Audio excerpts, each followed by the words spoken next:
Greetings, everyone. You're listening to the Poetry Emotion podcast, and I am Angela C. Wood. I'd like to thank you for taking the time to listen to my podcasts, where I will be presenting classic poets and poems, and I'll be introducing collective poems from current poets, and I'll be treating you to some poems I have been inspired to write. So here's a quote for you. Everything is change, and change is everything. The classic poet in this podcast is William Shakespeare, because it just had to be done.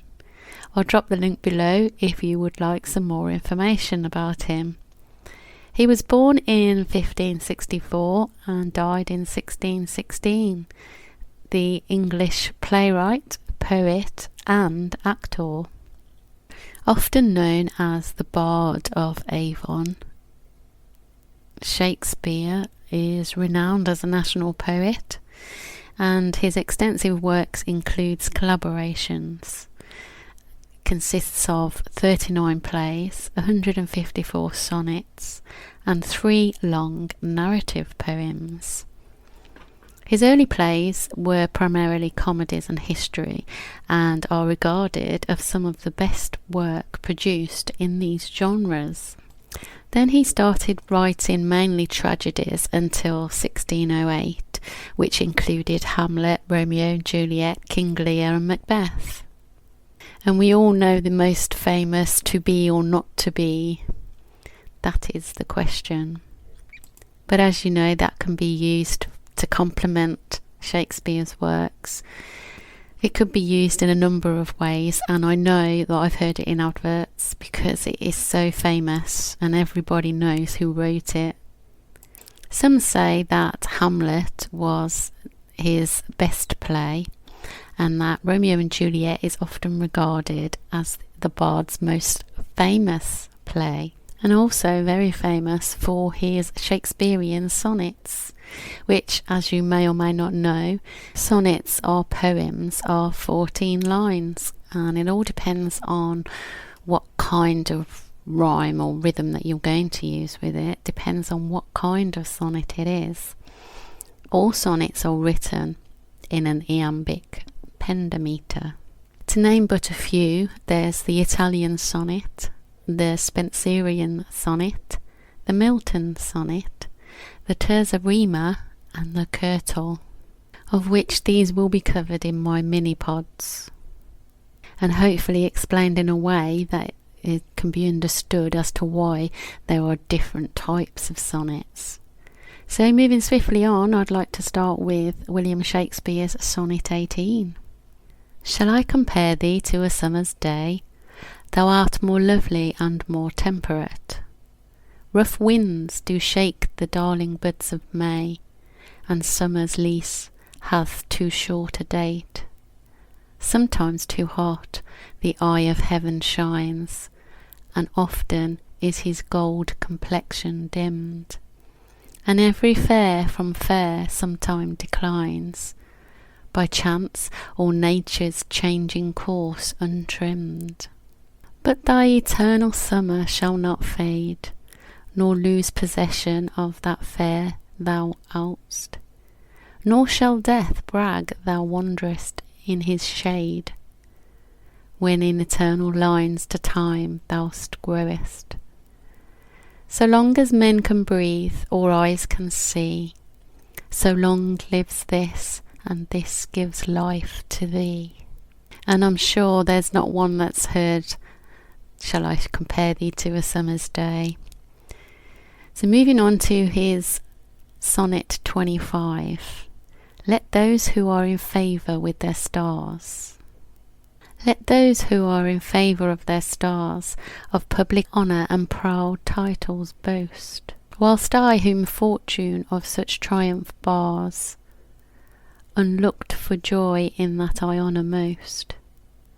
Great princes, favourites of their fair leaves spread, but as the marigold at the sun's eye, and in themselves their pride lies buried, for at a frown they in their glory die.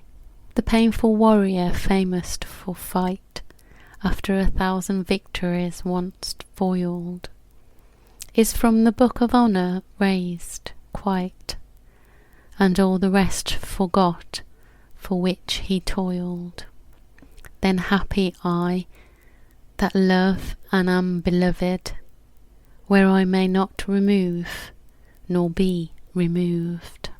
So there we have a few examples of Shakespeare's sonnets, and I'm sure that if you've tried to understand the structure of sonnets, or even written one yourself, you know how difficult it is to find the words to explain.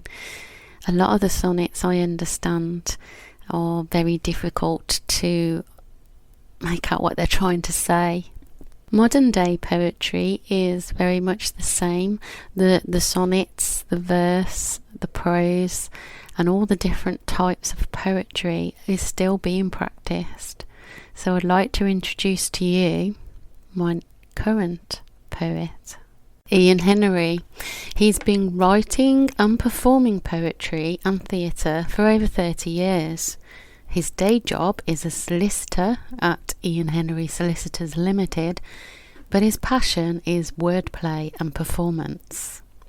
He's appeared in numerous anthologies and magazines, and he is an ambassador and contributor to the Black Country Bugle newspaper.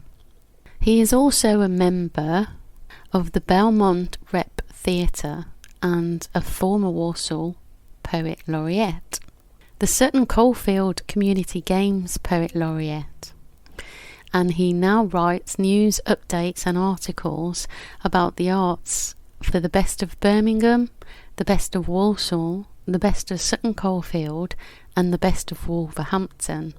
A very busy guy. He was born in Walsall in the West Midlands Black Country and is the resident poet at Hope Radio, which broadcasts online. Ian writes in a wide range of poetry, which includes villanelles, rondeaus, but most prominently sonnets. So I thought it would be really good to have him as the current poet, considering we've been talking about Shakespeare. So I'd like to introduce a current poet sonnet on the language of social distancing, COVID-19. Written by Ian Henry.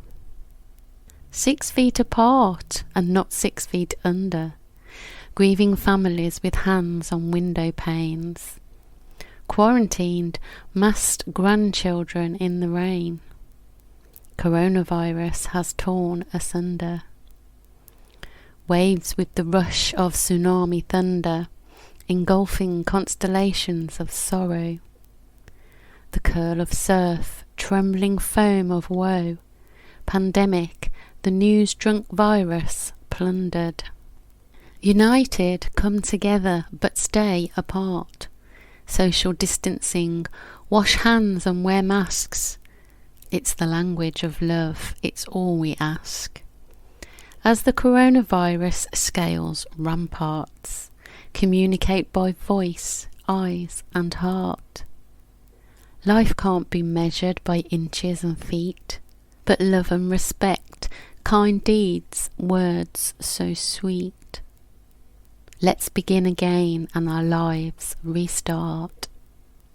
So that was The Language of Social Distancing, COVID-19, a sonnet written by Ian Henry.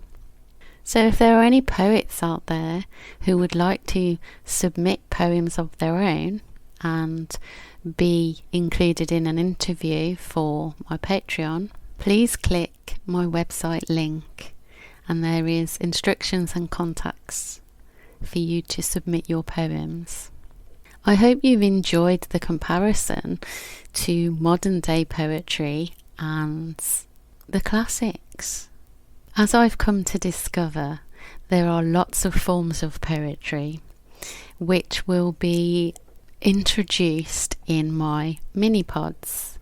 These are going to be intravenously between podcasts to hopefully help you get a better understanding of the different types of poetry. and there is a lot of information out there. All the information that is on this podcast will be linked below, so you can check it out at your own leisure. And now the moment you've all been waiting for, my poetry. It always makes me smile when I say that because I love reading my poetry. So the poem I'm going to recite to you today, it comes from my published works of Law et Bellatorum, and it was previously published in a complete collection, and I just thought I would like to republish it because I think it's an awesome poem. I wrote this poem when I was feeling a bit out of whack with the world, a bit like, oh, what's going on? I haven't got a clue what I'm doing, and I'm not sure what I should and shouldn't be doing, when really all I wanted to find was some peace. So I took myself off for a walk with nature, and before I knew it, I'd been out for like 2-3 hours, and it didn't feel like I'd been anywhere, to be honest. But it did lift my spirits, and I came up with this poem, and I called it Angels. The whiteness flows from within, hidden under the flesh of skin. It guides us, helps us, and consoles, and lives within our very soul. We cannot see this myth so great, instead most mortals choose to hate. The angels that we cannot see are always here and meant for thee. Our blindness shows us nothing new. We struggle on, both me and you, to try and grasp what slips beneath. Is what we learn to be so brief. Instead we shun what we don't know, and force the living not to grow. We see the truth in such din, the whiteness flows from within. So it was after I'd written the poem, and then I reread it back to myself, and thought, oh my God, yeah, that is so true. A lot of the thoughts that came after I reread the poem was thoughts like, I am not enough, I am not worthy. I wasn't being very kind to myself. So it was at that moment I thought, well, if I can't be kind to myself, who's going to be kind to me? So it was a bit of an epiphany that I had for my way of thinking, and I did start to try and train my mind to think the better things, that I am enough, that I am worthy. And sometimes it is this kind of reflection that help us to ask ourselves, what am I doing? Where am I going? And why do I actually feel this way? And I think when we challenge ourselves and think that, well, this is who I am, I don't like who I am, so I'm going to change who I am. If you like who you are, then just be who you are, and the rest will fall into place. I've also been working on a current poetry book, and they're again the reflective poems. So I'd like to gift you with an unpublished poem from my Courage and Kindness collection that will be out January 2022. This one's called Veils of Illusion. Clouded are the memories, I think I may be thought. The veils of illusion, in still I'm caught. Believing I accept this way I need to go. In the veils of illusion, in still I'm shown. I think I thought I did belong in many miles of mist.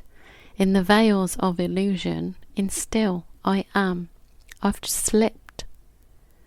Recognizing thoughts that keep my mind in doubt and fear. In the veils of illusion, in still it's clear. Revealing in my thoughts I grow, the way I went to see. In the veils of illusion, in still I'm free. So thinking back, I'd already started that way of thinking when I wrote the first poem, Angels. As I previously mentioned, my issue with writing poetry way back when in 2004. So it was one of my earlier poems, which has now only recently been published. But considering the one I've just written, it seems like there's a reflection from the first poem to this poem, but with a little more understanding of where I think I've been. So I have a quote for you. This one comes from Shakespeare, and it's from The 12th Night. Some are born great, others achieve greatness. Thank you for listening to the Poetry Emotion podcast. I hope you found some words of inspiration, and if you'd like to support the podcast, I have a Patreon page where you can leave a donation, which will help me to continue to provide content. Or you become a patron, where you will have early access to my podcasts, bonus poems from previous, current and unpublished poems, and also a mini pod. So, if you could be what you want to be, would you be yourself? If you could be who you want to be, would you share your wealth? If you could be what you want to be, would you be the one? If you could be who you want to be, who would you become? Safe journey, fellow warriors. Join me in the next one.